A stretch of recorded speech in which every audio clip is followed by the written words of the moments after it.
Is Helen Whately okay? I mean, serious question, because her rant today made her look, well, a little nuts.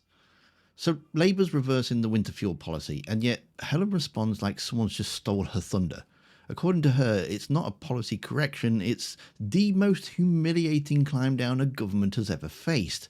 Talk about hyperbolic. She seems to have quickly forgotten about Liz Truss. She goes on this weird rant about how government is now apparently treating policy like a mattress. Unwrap it, sleep on it, and if it gives you a political backache, send it back. I'm sorry, did she just compare people's heating bills to an IKEA bed trial offer? It's not really how government works. I don't actually think that's how mattresses work. It's not like a product review. Anyway, I put the entire clip here. Have a watch because it is truly bizarre and I'm really not sure she should be out in public. Shadow Secretary Helen Whately.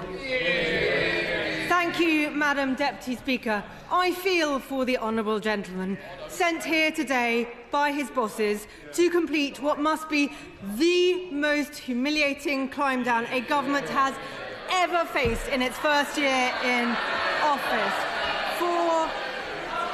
For nearly a year, the Conservatives have campaigned against this cut. And for nearly a year, they have tried to hold out.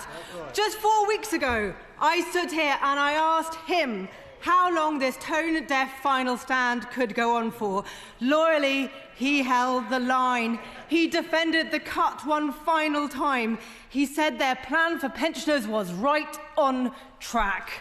Well, today, Madam Deputy Speaker, he has been sent to end that courageous last stand. And, unless it's coming next, he has been sent without the one thing that pensioners up and down the country deserve, an apology. Yeah. Let's be clear. The government made a choice to cut the winter fuel payment. It is outrageous to claim that the economy has somehow improved from the day they made the cut, and they know it. In fact, by almost every metric, the opposite is true.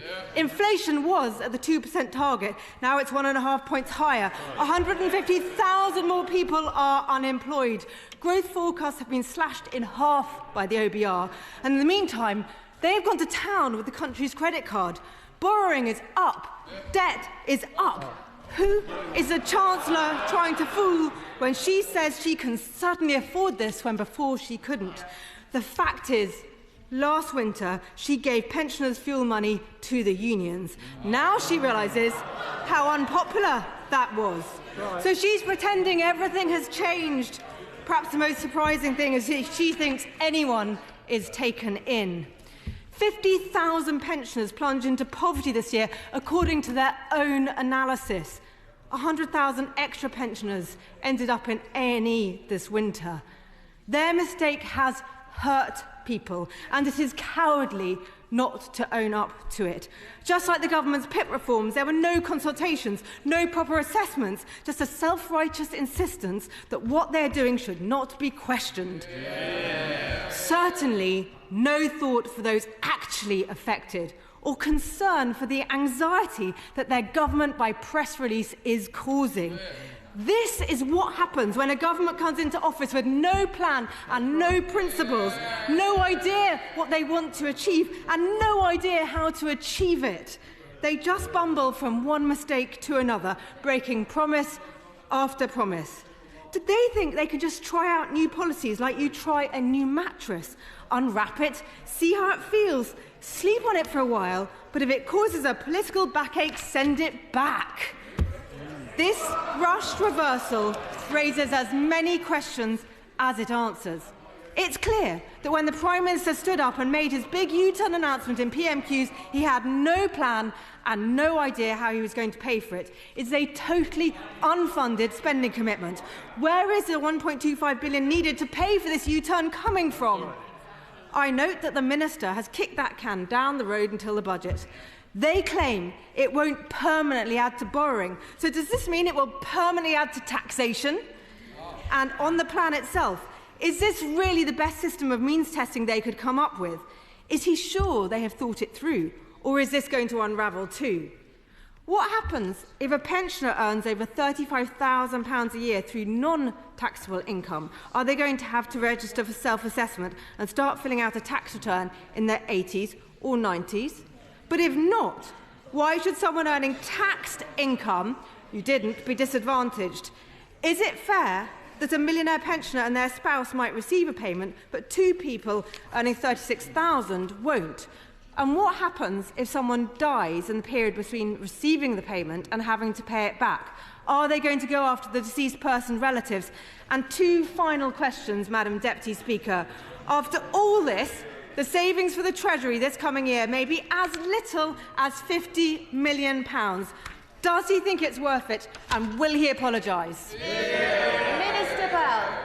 Thank you, Madam Deputy Speaker. I'll deal directly with two of the questions raised because I think it is important to provide reassurance. The Right Honourable Lady asks about what happens with an estate of someone that is deceased, and I want to be really clear that no HMRC will never pursue any estate for the winter fuel payment alone. She also asks about the levels of savings. As I set out in my statement, the savings will be £450 million a year within England and Wales, and that is very clear, and that is a significant saving. But more broadly, the Honourable Lady talks about apology. She comes here as the party of Liz Truss and lectures anybody else about apology. She comes here as the party of flatlining wages, rising debt, 200,000 increase in pensioner poverty, and asks anybody else to apologise.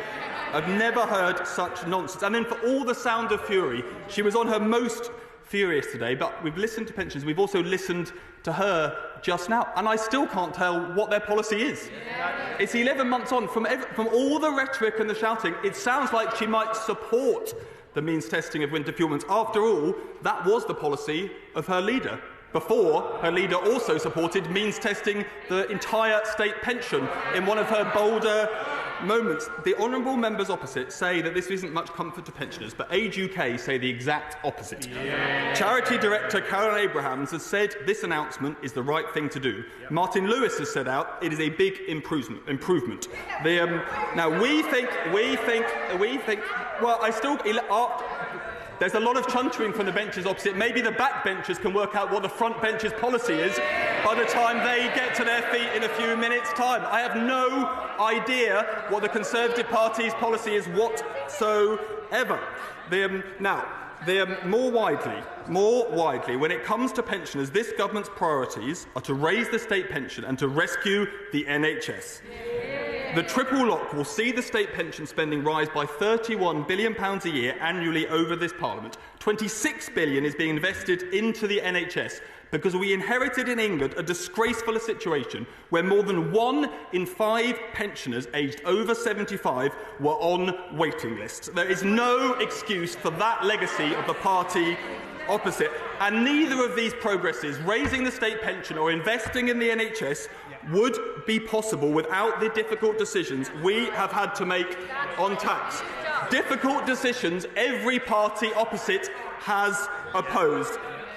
It is only this government that can provide that crucial support for pensioners, because we will do what is necessary to turn that support from rhetoric into reality.